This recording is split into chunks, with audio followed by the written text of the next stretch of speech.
Hello जी, नमस्कार। मैं हूं सत्या साहू और हम लोग पढ़ रहे थे सेकंड ग्रेड के लिए फिजिक्स।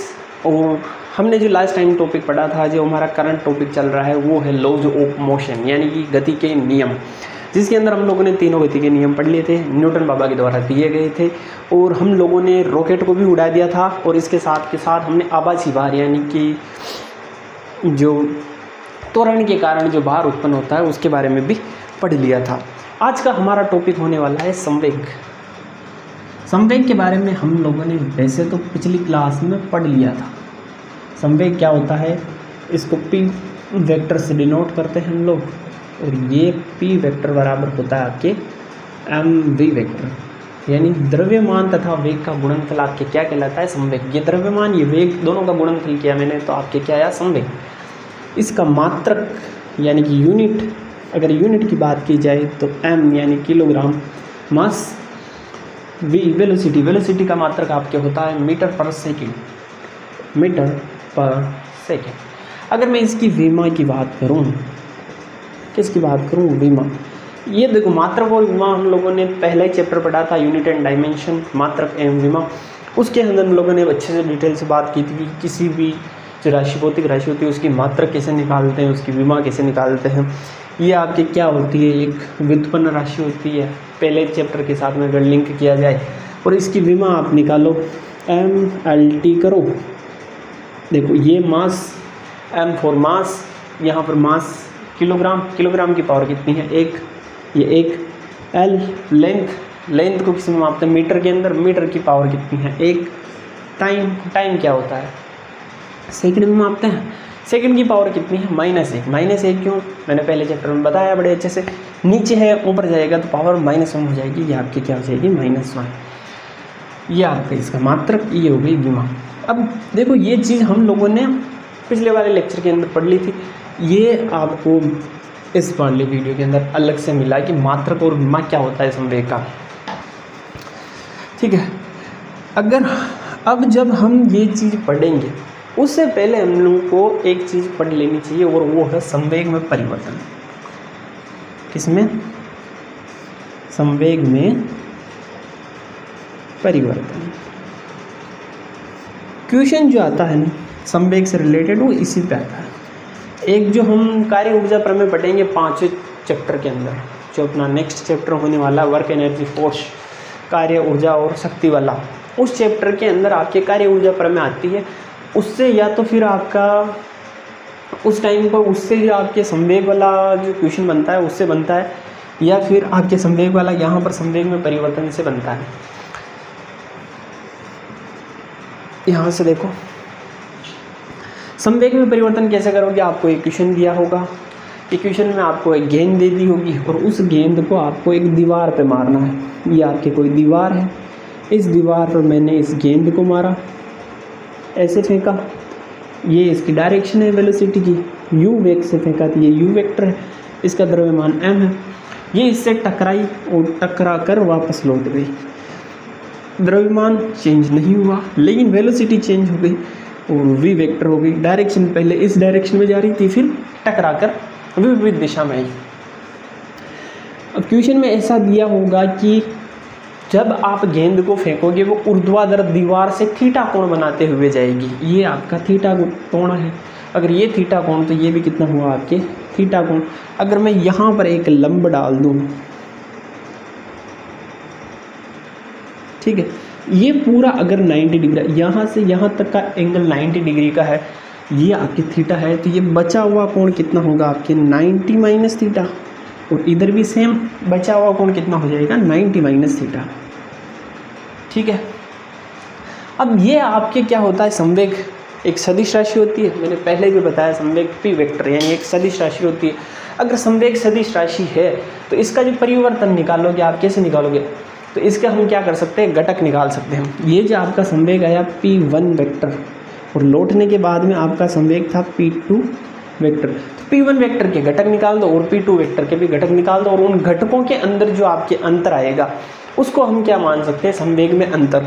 यानी कि आपके जो डेल्टा P होगा ना, आपके डेल्टा P वेक्टर क्या होगा, डेल्टा PX आई कैप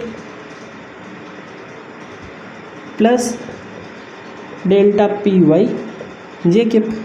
देखो ये जो आपके संवेग है ना, यहाँ पर संवेग निकाला मैंने, 2D के अंदर निकाल रहे हैं। यहाँ पर जो 2D के अंदर आप इसके घटक निकालोगे, एक तो ऊर्ध्वाधर घटक यानी y अक्ष की दिशा में आएगा और एक क्षैतिज घटक यानी कि x अक्ष की दिशा में आएगा। तो ये आपके माना कि क्षैतिज दिशा में यानी कि x अक्ष की दिशा के अंदर जो संवेग में परिवर्तन हुआ वो है, और ये आपके लंबवत या फिर ऊर्ध्वाधर दिशा के अंदर जो संवेग में परिवर्तन है उसके बराबर है। ठीक है, इन दोनों को अलग अलग से निकालो, फिर आप एक्स वाई आई कैप और जे कैप लगाओ, फिर उसका आप परिणाम निकाल लोगे तो आपके क्या आ जाएगा, संवेग में परिवर्तन जो हुआ वो आ जाएगा। देखो अब इसका हम कंपोनेंट निकालते हैं। ये जो P1 वेक्टर है इसके अगर आप कंपोनेंट निकालो तो कंपोनेंट क्या निकल के आते हैं आपके, देखो इसकी डायरेक्शन अंदर की तरफ है तो इस वाले की डायरेक्शन भी क्या आएगी, नीचे की ओर, और इसका ये जो कंपोनेंट आएगा क्षैतिज कंपोनेंट उसका भी डायरेक्शन किस साइड में आएगा, अंदर की ओर। तो यहाँ पर कितना हो जाएगा MU।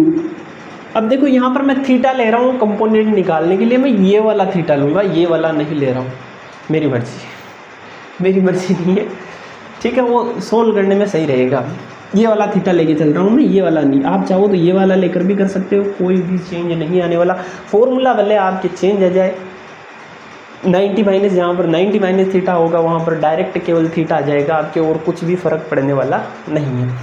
मैं क्या लेके चल रहा हूँ, 90 माइनस थीटा वाला लेके चल रहा हूँ। अगर ये थीटा है तो थीटा वाली साइड में क्या आता है, कोस, और थीटा के दूसरी वाली जो साइड होती है उस पर क्या आता है, साइन। तो MU साइन 90 माइनस थीटा यही बनेगा, और इसका क्षैतिज घटक क्या बनेगा, MU कोस 90 माइनस थीटा। इसकी डायरेक्शन बड़ी इंपॉर्टेंट है। इसकी डायरेक्शन मैं क्या लेके चल रहा हूँ, अंदर की तरफ, यानी प्लस आई कैप। तो ये मैं साथ में आई कैप जोड़ दूँ, कुछ फ़र्क नहीं पड़ने वाला है। ठीक है, अब देखो सेम जब आप टकरा कर लौटेगी तो उस टाइम पर भी आप इसके कंपोनेंट निकाल सकते हो। कंपोनेंट निकालो। अब देखो इसकी डायरेक्शन देखना, ये बड़ा इंपॉर्टेंट है। डायरेक्शन बाहर की ओर है तो इसका जी ऊर्ध्वाधर घटक आएगा, उसकी डायरेक्शन क्या होगी, नीचे की ओर। तो इसका जो ऊर्ध्वाधर घटक आएगा उसकी डायरेक्शन बाहर की ओर होगी। यहाँ पर जब आप इसके कंपोनेंट निकालोगे तो MV कोस 90 माइनस थीटा, और ये आपके आ जाएगा MV साइन 90 माइनस थीटा। ये कंपोनेंट समझ में आया कैसे निकाले मैंने, ये वाला थीटा लिया नहीं कि ये वाला। आप चाहे तो ये वाला थीटा लेकर कर सकते हो। इसके कंपोनेंट निकालोगे तो ये आपके क्या आएगा, MU कोस थीटा, और ये आपके क्या आएगा, MU साइन थीटा। कुछ भी फर्क नहीं आने वाला है आंसर के अंदर। इसकी डायरेक्शन देखो, इसकी डायरेक्शन क्या है, बाहर की ओर है। अगर ये आपके पॉजिटिव एक्स एक्स है, इसको आपने आई कैप माना, तो इस डायरेक्शन में जो होगा वो डायरेक्शन क्या होगी, नेगेटिव एक्स एक्स, यानी कि माइनस आई कैप हो जाएगी। तो मैं इसको क्या लेके चलता हूँ, माइनस आई कैप। अब ये आपके क्या है, नीचे की तरफ आ रहा है। अगर ये आपके पॉजिटिव वाई, जैसे कि ऐसे लेके चलते हैं हम, ये आई कैप रहता है, ये माइनस आई, ये जे कैप और ये माइनस जे कैप।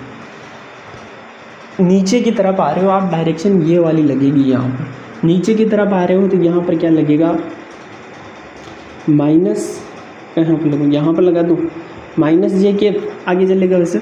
और यहाँ पर भी डायरेक्शन सेम नीचे की तरफ ही है तो क्या लगोगे, माइनस जे कैप। संवेग में परिवर्तन निकालना आपको, डेल्टा PX निकालो आप।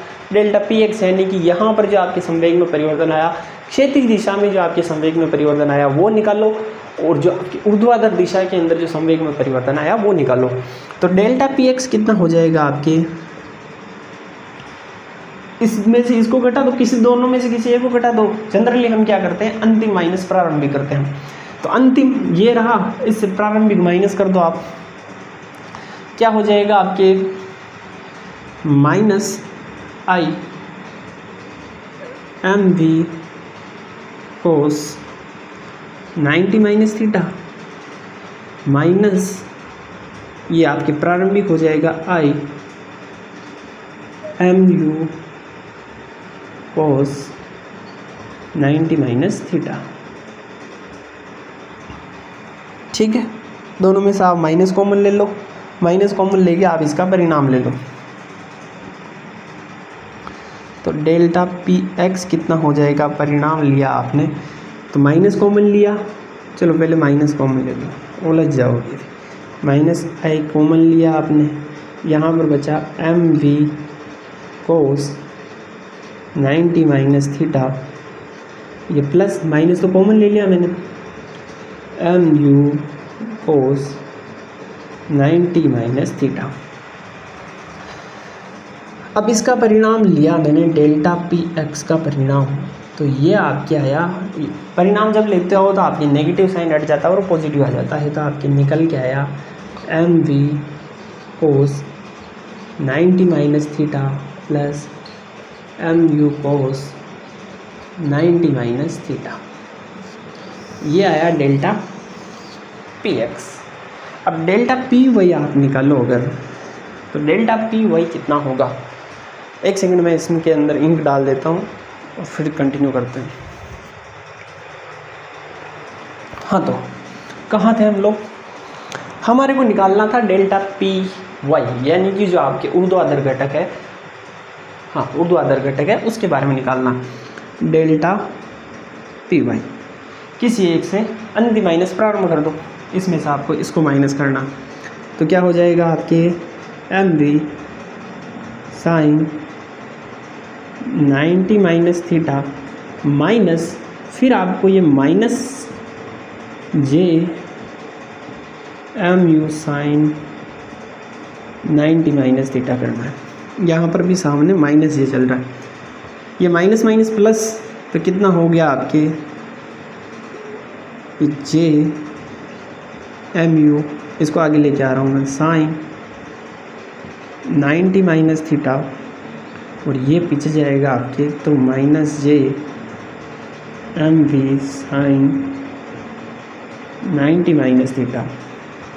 परिणाम लिया अगर मैंने यहाँ पर, अगर मैं इसका परिणाम ले लूँ तो डेल्टा पी वाई, जैसे मैंने इसको बाहर लिया, जे को कॉमन लिया, परिणाम आपके आ जाएगा M U sine 90 minus theta, ये minus M V sine 90 minus theta.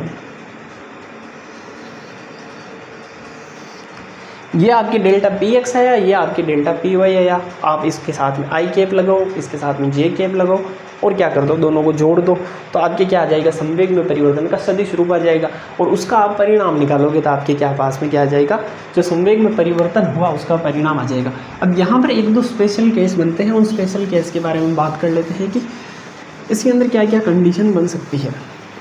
देखो, स्पेशल केस ये है आपके,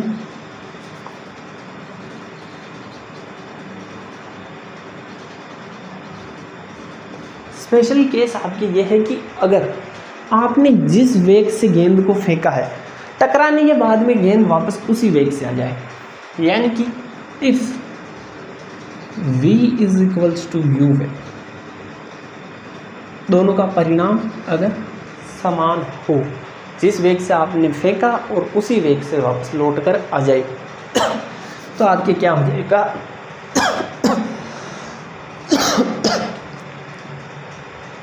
तो उस कंडीशन के अंदर आपके डेल्टा पी एक्स कितना हो जाएगा, परिणाम लेके चलो आप, तो कितना होगा, v की जगह क्या रखना है आपको, u, तो यहाँ पर भी रखोगे u, ये ऑलरेडी u चल रहा है, तो M U cos 90 minus theta plus M U cos 90 minus theta, यानी कितना हो गया 2 M U cos 90 minus theta, और डेल्टा पी वाई कितना हो जाएगा आपके, डेल्टा पी वाई देखो यहाँ पर भी, यहाँ पर u है, इस जगह v की जगह क्या रख दो आप, u रख दो, तो M U sine 90 minus theta minus M U sine 90 minus theta, यानी कि दोनों एक दूसरे से आपके कैंसिल, क्योंकि ये और ये सेम आ जाएगा, तो डेल्टा पी वाई कितना हो जाएगा आपके 0।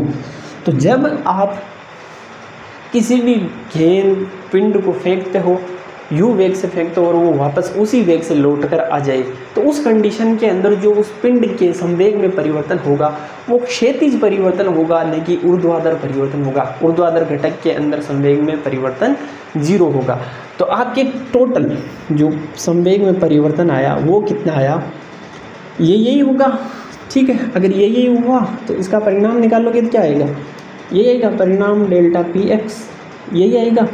तो आपके 2mu cos 90 माइनस थीटा।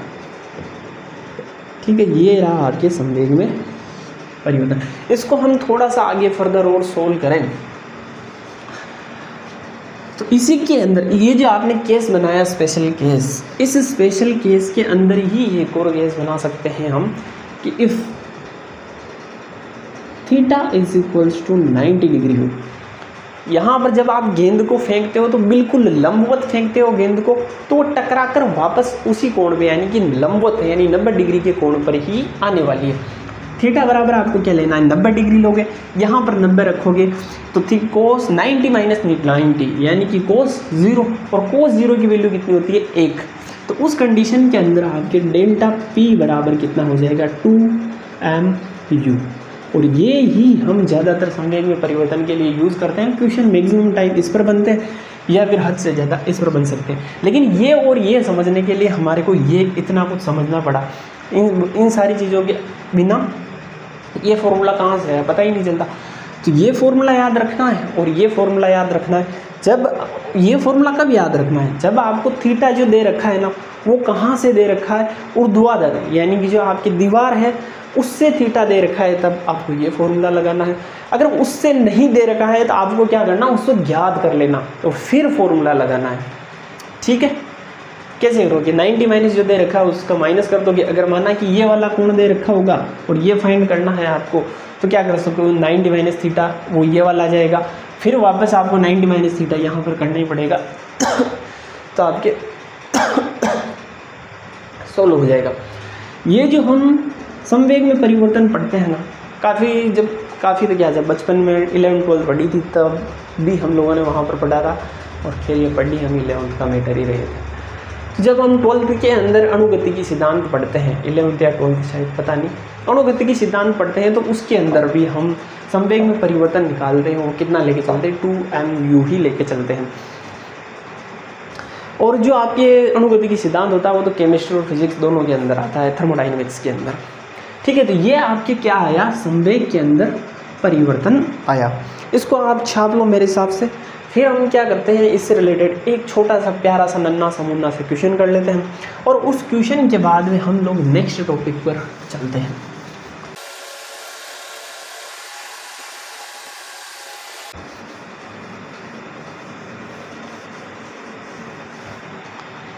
देखो, अगर आपको कोई क्वेश्चन दे दे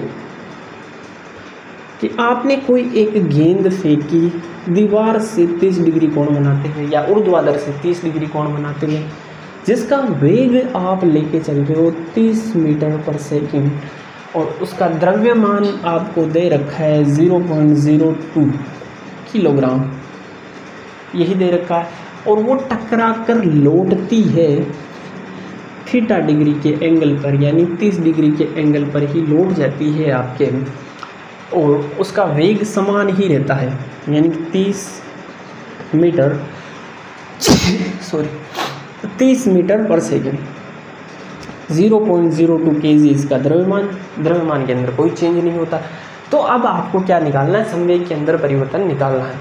कैसे निकालोगे, घटक निकाल लो, अगर पूरा करना चाहो तो पूरा करो, अगर पूरा नहीं करना है तो क्या निकाल सकते हैं हम, डेल्टा पी बराबर क्या हो गया 2mu cos 90 माइनस थीटा, ये 2m की जगह लिखो 0.02, u की जगह आप लिखो 30 cos 90 माइनस 30 बराबर कितना हो cos 60, ये 2 मल्टीप्लाई विथ 2/100 मल्टीप्लाई विथ 30, और ये cos 60 की वैल्यू कितनी होती है 1/2, ये 2 से 2 कैंसिल, ये कैंसिल, ये आपके कितना आया 6.6 किलोग्राम मीटर पर सेकंड, ये आपके संवेग में परिवर्तन आया।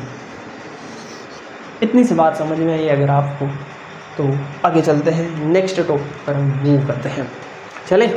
चलो भैया, और हमारा जो नेक्स्ट टॉपिक होने वाला है वो, चलो उसके बारे में बात नहीं करते हैं, हम पहले उसको सोल्व करेंगे, फिर हम पता करेंगे कि वो चीज़ क्या है। ठीक है, तो आप लोगों ने सेकंड लॉ ऑफ मोशन तो पढ़ा ही होगा।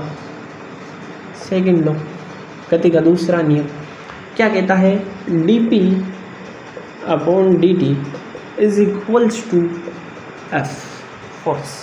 यही चीज़ बढ़ी थी हम लोगों ने कि संवेग में जो परिवर्तन होता है वो बाह्य बल के बराबर या फिर समानुपाती होता है। अब मैं मान के चलूँ if F is equals to 0, यानी कि कोई भी पिंड है उस पर जो बाह्य बल जो मैं लगा रहा हूँ या फिर किसी दूसरी चीज़ से लग रहा है वो बाह्य बल कितना है? 0 है। तब तो dp upon dt is equals to 0, तो dp बराबर 0 dt। समाकलन करोगे आप, इसका समाकलन करने पर अगर आपने समाकलन किया इसका, तो समाकलन का फॉर्मूला होता है dx बराबर x प्लस सी। ठीक है, जब आपको कोई लिमिट नहीं दे रखी हो तब आपके साथ में क्या निकल के आता है? एक कांस्टेंट स्थिरांक निकल के आता है। और जब आपको किसी चीज़ का इंटीग्रेशन नहीं करना हो तो उसका इंटीग्रेशन क्या होता है? जिसके सापेक्ष कर रहे होते हैं वो बाहर निकल के आ जाता है। यहाँ पर dp का इंटीग्रेशन करोगे तो आपके क्या निकल के आएगा? p बाहर आएगा, 0 dt और ये प्लस सी। ठीक है, 0 का इंटीग्रेशन आपके कांस्टेंट ही होता है, मान के चलते हैं। और इधर से कांस्टेंट आपके और आया तो कांस्टेंट ही रहा, यानी कि p स्थिर है, नियतांक है। p बराबर क्या है? नियत है। कब नियत हो सकता है आपके? इफ़ एंड ओनली इफ़, केवल और केवल कब होगा? जब f इज इक्वल टू 0। ये आपके कब होगा? जब बाह्य बल 0 हो। p नियत है, यानी कि p संरक्षित है। जितना p पहले था उस घटना के घटित होने के बाद में p यानी संवेग उतना ही है। तो mv बराबर क्या हो गया? कांस्टेंट। यानी कि अगर मैं इस चीज़ से इसकी डेफिनेशन या फिर इसका हेडिंग बनाना चाहूँ तो क्या होगा? जब बाह्य बल अनुपस्थित हो तो पिंड का संवेग नियत रहता है या फिर संरक्षित रहता है। नियत का मतलब क्या है? जो पहले है वही बाद में, और संरक्षित का मतलब ही क्या है? कि जितना अभी है उतना ही बाद में रहेगा। तो किसी बाह्य बल की अनुपस्थिति में किसी भी पिंड का जो संवेग होता है वो नियत या फिर संरक्षित रहता है, और इसे हम क्या बोलते हैं? संवेग संरक्षण। संवेग संरक्षण का नियम, क्या चीज़ बोलते हैं हम इसे? संवेग संरक्षण का नियम। संवेग संरक्षण का नियम क्या बोलता है? कि जब भी बाह्य बल अनुपस्थित हो या फिर जब भी बाह्य बल 0 हो तो उस कंडीशन के अंदर जो पिंड पर लगने वाला कुल संवेग है वो संवेग हमेशा के लिए नियत रहेगा। जितना पहले था उतना ही बाद में रहेगा। अब ये जो आपके संवेग संरक्षण का नियम है, इसके ऊपर 1-2 एक्सपेरिमेंट आते हैं। जैसे कि आपका बंदूक का प्रक्षेपण, जैसे आप गोली चलाओगे AK-47 से चलाई या फिर राइफल से चलाई, तो जब आप गोली चलाते हो तो वो बंदूक जो होती है झटका मारती है। झटका मारती है कि मतलब जब उस बंदूक से गोली निकलती है तो वो गोली उसको पीछे की ओर धक्का देने का प्रयास करती है। देखो ये जो संवेग संरक्षण का नियम है ना, यहाँ पर कहीं पर लिख लेना है क्रिया प्रतिक्रिया के नियम पर आधारित है। ठीक है, संवेग संरक्षण का नियम किस पर आधारित होता है? क्रिया प्रतिक्रिया के नियम पर आधारित होता है, कहीं पर भी लिख लेना। इसके प्रयोग देखिए तो आपके क्या आता है? बंदूक का प्रक्षेपण, प्रोजेक्शन ऑफ गन, ये आपके कोई भी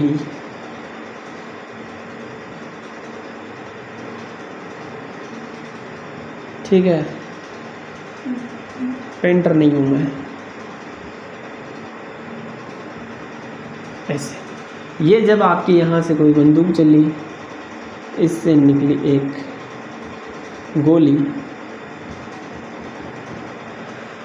इससे जब ये गोली निकल कर जाएगी तो इस पर एक फोर्स क्रिएट होगा, या फिर फोर्स न मान के चलो तो एक संवेग परिवर्तित होगा इसके अंदर, और जिसकी वजह से इसका जो नेट संवेग परिवर्तन होगा वो नियत हो जाएगा।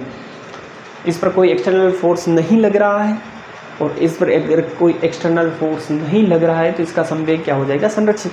क्या बोलते हैं हम, जब F 0 हो यानी बाह्य बल कितना हो, 0 हो, तब किसी भी पिंड या वस्तु का संवेग क्या होता है, संरक्षित रहता है। तो इस कंडीशन के अंदर अगर हम इस पर कोई एक्सटर्नल फोर्स नहीं लगाए तो जो संवेग इसका है और इसका है, यानी इन दोनों का जो संवेग है वो किसके बराबर होगा, जब ये बंदूक मैंने चलाई नहीं थी, गोली इसी बंदूक के अंदर थी, उस टाइम पर जो इस पूरे निकाय या फिर सिस्टम या फिर क्या बोलूँ, बंदूक प्लस गोली का जो निकाय बना, एक सिस्टम बना, उस सिस्टम का जो आपके संवेग था उसके बराबर होने वाला है। यानी पहले का संवेग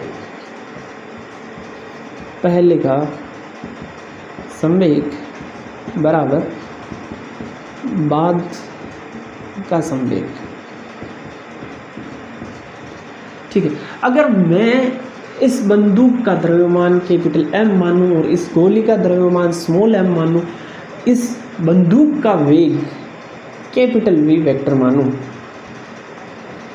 देखो जाहिर सी बात है जब गोली चलेगी तो झटका तो लगेगा। आपने मूवी में देखा हुआ है या फिर आपने प्रैक्टिकल किया हुआ है, घर पर कोई बंदूक या फिर राइफल हो, तो इस पर क्या लगता है, एक झटका लगता है और वो झटका क्या होता है, वेग होता है एक तरह का, इसको पीछे की ओर धक्का देने का प्रयास करता है। पीछे की ओर ही होता है, ये भी हम प्रूव करेंगे कि वो झटका जो लगेगा पीछे की ओर ही लगेगा। और इसका वेग हम गोली का वेग मान के चलते हैं स्मॉल v वेक्टर। तो पहले का संवेग टोटल 0। देखो गोली जब बंदूक के अंदर थी तो उस टाइम पर बंदूक पर कोई एक्सटर्नल फोर्स भी कार्य नहीं कर रहा था और बंदूक जैसी थी वैसी थी।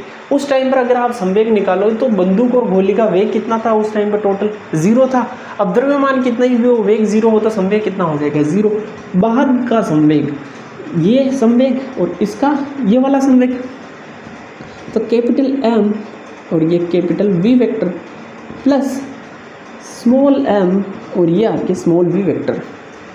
अब देखो ये जो आपके इक्वेशन बन के आई, इससे आप देखो एक तो ये प्रूव कर सकते हो कि ये जो आपके बंदूक होगी वो पीछे की ओर ही जाएगी, कैसे, बराबर -m स्मॉल v वेक्टर।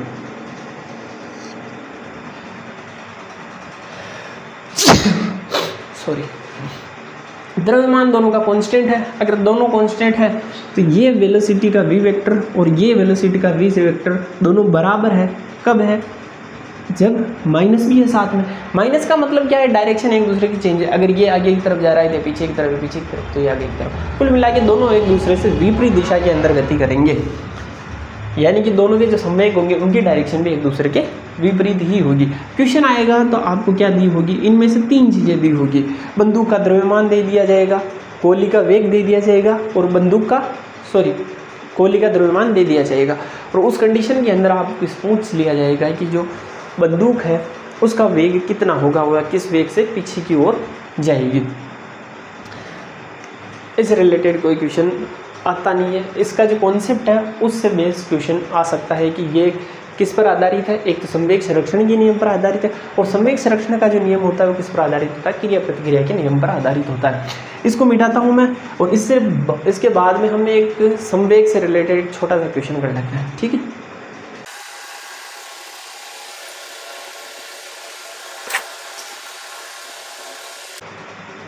क्या चल रहा है आपके संवेग,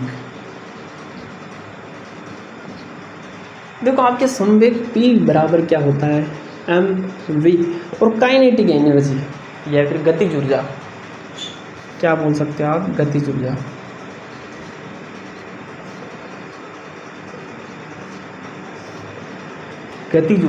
गतिज ऊर्जा इसको हम कि E काइनेटिक एनर्जी बोलते हैं। वो होती है आपकी 1/2 mv²। बचपन से पढ़ते आ रहे हैं, आई होप याद होगा। अब देखो मेरे को इन दोनों के अंदर एक रिलेशन लेके आना है। यहाँ पर mv है, यहाँ पर mv² है। मैं क्या कर सकता हूँ, इसका पूरे का स्क्वायर कर सकता हूँ। तो p² बराबर कितना हुआ, m² v²। यही हुआ। मेरे को यहाँ पर कितना m चाहिए, यहाँ पर 1 m है तो मेरे को क्या चाहिए, यहाँ पर केवल 1 m ही चाहिए। तो 1 m को मैं इसके नीचे भेज देता हूँ। तो आपके क्या हुआ, p²/m बराबर mv²।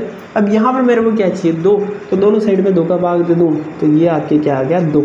ये फॉर्मूला किसका बना, काइनेटिक एनर्जी का बना। तो p²/2m बराबर काइनेटिक एनर्जी। ये आपके होता है गतिज ऊर्जा और संवेग के अंदर संबंध। ये संबंध काफ़ी काम का होता है। P बराबर हो गया आपके √2m के E।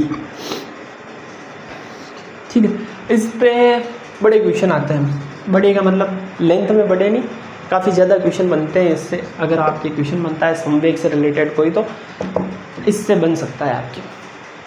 एक क्वेश्चन करके भी देखते हैं, आरपीएससी का फेवरेट क्वेश्चन है, उससे अक्सर क्वेश्चन पूछ लिया जाता है। जैसे कि क्वेश्चन में ये बोल दें कि यदि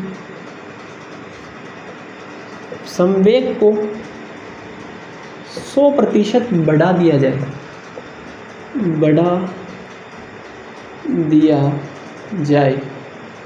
तो गतिज ऊर्जा में कितनी वृद्धि होगी? ऊर्जा में वृद्धि ज्ञात करो। क्या ज्ञात करनी है? गतिज ऊर्जा के अंदर वृद्धि ज्ञात करनी है।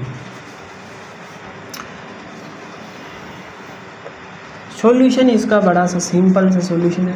आपको क्या पता है? P²/2m = Ke, kinetic energy. ये आपके पहली वाली कंडीशन लेके चल रहे हैं। दूसरी वाली कंडीशन आपकी क्या आती है कि संवेग को कितना बढ़ा रहे हो आप? 100% बढ़ा रहे हो। 100% बढ़ा रहे हो यानी कि क्या कर रहे हो यहाँ पर? संवेग को 100%, संवेग का 100%, जैसे आपके संवेग ये 100 है तो इसका 100% कैसे निकालोगे? का 100% यानी P गुणा 100 और ये बटे 100। 100 का 100% कितना हो जाएगा? P। जितना है उतना बढ़ा दिया, यानी कि पहले P था तो उसको उतना ही बढ़ाया, यानी P और बढ़ा दिया तो टोटल अपने पास में कितना हो गया? 2 गुना। तो ये आपके 2p²/2m, और इस कंडीशन के अंदर आपके काइनेटिक एनर्जी क्या आ गई? K'। दूसरी वाली कंडीशन लगी थी, ये पहली है और ये दूसरी कंडीशन लगी चली। इसका स्क्वायर हटो आप तो P² ये 4, 2 का कितना हुआ? 4, 2m बराबर K'। यही हुआ। अब मेरे पास में जो फॉर्मूला आ रहा है, मेरे को इसको इस रूप में लिखना है, P²/2m के रूप में। तो कैसे लिखोगे आप? ये देखो 4p²/2m है, मेरे को कितना चाहिए? P²/2m, यानी 3p²/2m को मैं एक साइड में ले लूँ तो अपने पास में क्या बचेगा? P²/2m बचेगा। तो 3p²/2m ये प्लस P²/2m बराबर काइनेटिक एनर्जी का डैश वाला फॉर्मूला। ये क्या है? अगर मैं इसको 3 को साइड में लूँ तो ये क्या है? Ke। तो 3Ke प्लस यहाँ पर क्या आ जाएगा? काइनेटिक एनर्जी Ke बराबर Ke डैश। यही हुआ। अब गतिज ऊर्जा कितनी बढ़ी ये कैसे फाइंड करोगे? गतिज ऊर्जा पहले ये थी, Ke थी, अभी K' हुई तो Ke में कितने जुड़े? 3 Ke। अब ये कितना परसेंट हो गया इसका? 300% हो गया, यानी कि 300% Ke डैश बराबर क्या हो गया? Ke प्लस 300% ऑफ किसका? Ke का। कैसे आया 300%? देखो 3Ke, अगर एक 100% यानी P हुआ, 200% यानी कितना होगा? 2P, 300% यानी कितना हो गया? 3P। नहीं आया तो देखो इसको ऐसे लिखो, यानी कि P का 300% निकालना है मेरे को। तो P का 300% कितना हुआ? P गुणा 300/100, ये 2 0 यानी कितना हो गया? 3P। आई बात समझ में? ऐसे के का निकाला मैंने तो क्या आ गया? 300%। 300% की वृद्धि होगी। ये तो बड़ा फेवरेट क्वेश्चन है, ऐसा का ऐसा 1-2 बार पूछा गया है कि गति यदि संवेग में 100% वृद्धि कर दी जाए तो गतिज ऊर्जा में कितनी वृद्धि होती है। इसको तो एजिलिटी याद भी रखना चाहो तो भी कर सकते हो कि 300% वृद्धि होगी। ठीक है, अभी हम संवेग संरक्षण नियम का एक और जो प्रयोग होता है उसके बारे में बात करते हैं, और वो होता है आपके बम ब्लास्ट। जो आपके बम होता है उसके अंदर जो ब्लास्ट होता है उसके अंदर हम कुछ बातें कर लेते हैं कि जब बम फूटता है तो संवेग क्या रहता है? संरक्षित रहता है, क्योंकि उसके अंदर जो उसके ऊपर जो एक्सटर्नल फोर्स होता है उतना होता है 0। क्या है टॉपिक का नाम? Bomb blast. टॉपिक का नाम क्या है आपके? Bomb blast. 2 तरह के क्वेश्चन आते हैं आपके इस बॉम्ब ब्लास्ट से रिलेटेड कि जब बॉम्ब फटेगा तो या तो 2 टुकड़ों में टूटेगा या फिर 3 टुकड़ों में टूटेगा। वैसे तो टूटने को तो मल्टीपल टुकड़ों में टूटता है, काफ़ी ज़्यादा टुकड़े हो जाते हैं। दिल का टुकड़ा करिए यार, हम क्या कितने करेंगे यहाँ पर? एक तो करेंगे 2 टुकड़े, कितने? 2 टुकड़े, और एक हम करेंगे 3 टुकड़े। दोनों के लिए अलग अलग फॉर्मूला आएगा, चीज़ें सेम रहेगी, फॉर्मूला चेंज हो जाएगा और दोनों के हम एग्जांपल्स कर लेंगे। 2 टुकड़े किए मैंने, ये आपका बम है, फूटा, ये M1 ये M2 और पहले इसका द्रव्यमान था कैपिटल M। ये किसी वेग V2 वेक्टर से गति करता है, ये किसी वेग V1 वेक्टर से गति करता है। संवेग संरक्षण का नियम क्या बोलता है कि पहले का संवेग और बाद का संवेग कितना होना चाहिए? बराबर होना चाहिए। जब ये फूटा नहीं था, जब एक गोला था, स्थिर पड़ा हुआ था, उस टाइम पर इसका वेग कितना था? 0, यानी स्थिर पड़ा हुआ था, तो तब वेग कितना हो जाएगा? 0। और बाद में फूटने के बाद में वेग कितना, संवेग कितना होगा? तो इसका संवेग प्लस इसका संवेग, दोनों का संवेग जोड़ लो, तो M1 V1 vector plus M2 V2 vector. ठीक है, इसको इधर लेके आओ तो M1 V1 वेक्टर बराबर माइनस M2 V2 वेक्टर। अब मैं ये दोनों कांस्टेंट है, इसको दोनों कांस्टेंट मान के चलूँ तो V1 vector is equals to minus V2 vector बराबर नहीं है, लेकिन प्रोपोर्शनल लेके चलो मान लो। तो यहाँ पर ये चीज़ माइनस क्या बताती है कि इसका संवेग और इसका संवेग, जो दोनों टुकड़े हैं उन दोनों का संवेग क्या होगा? एक दूसरे के विपरीत। एक दूसरे के विपरीत संवेग है, इसका मतलब दोनों के वेग भी क्या है? एक दूसरे के विपरीत हो जाएंगे। यानी कि जब भी बॉम्ब ब्लास्ट होगा और 2 टुकड़े होंगे तो वो दोनों टुकड़े एक दूसरे से विपरीत कोण पर जाएंगे, यानी कि 180 डिग्री के कोण पर जाएंगे। दूसरा आपके आता है 3 टुकड़ों वाला। 3 टुकड़ों वाले के अंदर जब आपके ये कोई द्रव्यमान था और ये कितने टुकड़ों में टूट गया? 3 टुकड़ों में टूट गया, M1 M2 और ये आपके क्या है? M3। पहले इसका द्रव्यमान कैपिटल M था और वेग इसका था कैपिटल V वेक्टर बराबर 0। यहाँ पर इस तरह के अगर क्वेश्चन आएंगे तो आपको जनरली एक कंडीशन दी हुई होगी कि जो आपके कोई भी दो, मैं M1 और M2 और M3 और M1 इनमें से कोई भी 2 ले सकता हूँ। उन 2 जो आपके टुकड़े होंगे उन दोनों टुकड़ों के बीच का कोण दिया हुआ होगा और फिर आपको क्या निकालना होगा? तीसरे जो आपका पिंड होगा उसका वेग या फिर द्रव्यमान निकालना होगा। इसका वेग इस साइड में, इसका इस डायरेक्शन में, इसका इस डायरेक्शन में, V1 वेक्टर, ये V2 वेक्टर और ये आपके क्या है? V3 vector.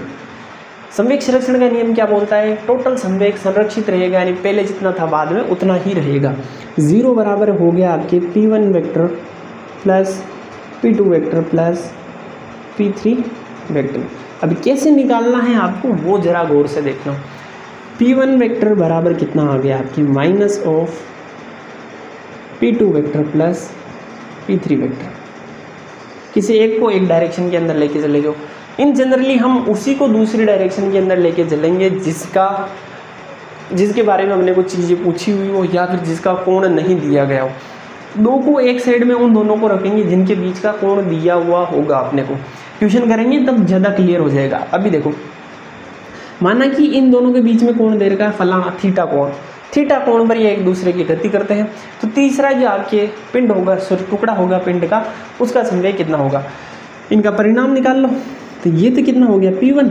इसका परिणाम निकालोगे तो P2 प्लस P3 का वेक्टर, यानी कि दोनों का एडिशन करना है। कौन सा एडिशन होगा? वेक्टर एडिशन होगा। उसका परिणाम के लिए मैंने क्या बताया था? सदिश के अंदर under root A² plus B² plus 2AB cos theta. मैं इसलिए बोल रहा था कि यहाँ पर जो आपके कोई 2 होंगे ना, वो थीटा वाले ही होंगे, क्योंकि आपको थीटा दिया हुआ होगा, जब भी आप इन दोनों का परिणाम निकाल सकते हो, अदरवाइज आप परिणाम नहीं निकाल सकते। तो यहाँ पर क्या हो जाएगा? Under root P2² plus P3² plus 2P2 P3 cos theta. समझ में आया इतना सा? जब आपके 3 टुकड़ों में टूटेगा तो उस टाइम पर ये आपके फॉर्मूला लगेगा। 2 टुकड़ों में टूटेगा तो एक दूसरे के विपरीत दिशा में जाएगी, यानी कि 90 डिग्री का कोण बनाते हुए एक दूसरे के विपरीत गति करेंगे। इनसे रिलेटेड एक एक हम एग्जाम्पल देख लेते हैं ताकि अच्छे से चीज़ें समझ में आ जाए। क्वेश्चन अगर आपके कुछ ऐसा आ जाए कि यदि कैपिटल हम यानी कि 5 किलोग्राम का कोई पिंड है, वो टूट जाता है m1 बराबर 3 किलोग्राम और 2 मीटर पर सेकंड के वेग से गति करता है, और m2 आपके आ जाता है 5 का तो हो नहीं सकता है, बचा कितना 2 किलोग्राम। तो आपको V2 फाइंड करना है, एक तो कितना होगा और एक इसकी डायरेक्शन बतानी है। तो डायरेक्शन तो आप क्या बता सकते हो, डायरेक्ट बता सकते हो। डायरेक्शन क्या होगी, एक दूसरे की विपरीत गति करेंगे। 2 चीज़ें हैं, एक दूसरे के विपरीत गति करेंगी, तभी तो उनका जो टोटल आने वाला कितना आने वाला, 0 आने वाला। तो यहाँ से क्या हो जाएगा आपके 3, ये चलो फॉर्मूला लिख लेते हैं, m1v1 प्लस m2v2 बराबर 0। m1v1 कितना होगा आपके 3 गुणा 2 प्लस ये हो गया आपके 2 गुणा v2 बराबर 0। तो 6 बराबर -2v2, v2 बराबर कितना होगा -3 मीटर प्रति सेकंड। माइनस आने का मतलब है कि इसका जो वेग है उसके विपरीत दिशा के अंदर जाएगा। ठीक है, ये आपके डायरेक्शन बताता है। अगर आपको डायरेक्शन ऐसे पता नहीं हो तो यहाँ से आप डायरेक्शन निकाल सकते हो। 3 टुकड़ों में टूटने वाला एक बार कर लेते हैं हम कि आपको क्वेश्चन कुछ ऐसा दे दिया जाए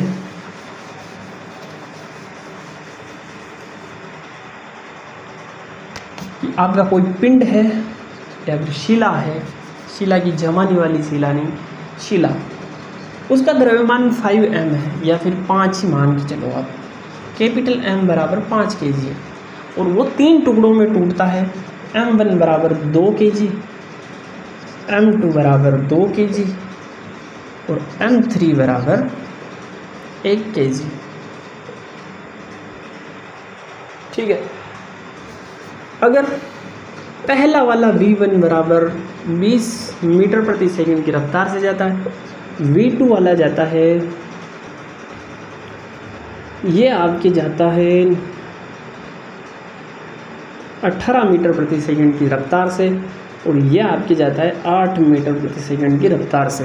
तो आपको v3 ज्ञात करना है इफ़ ये दोनों आपके 90 डिग्री के कोण पर जाते हैं। तो आपके P1 या फिर P3 लेके चलो यहाँ पर, आपके P3 हो जाएगा √P1 square plus P2 square plus 2 P1 P2 कोस 90 डिग्री।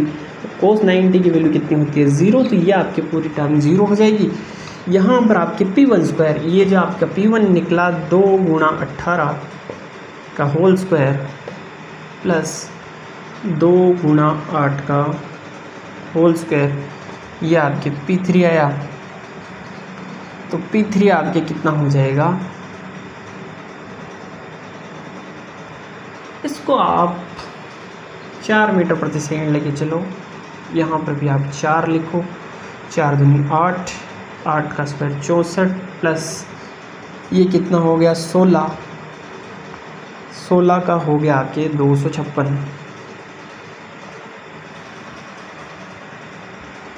टोटल आपके कितना हो गया, जोड़ा मैंने इसको √320। ठीक है, और P3 की वैल्यू आप कितनी आई आपके यहाँ पर 1 × V3, तो V3 आपके हो जाएगा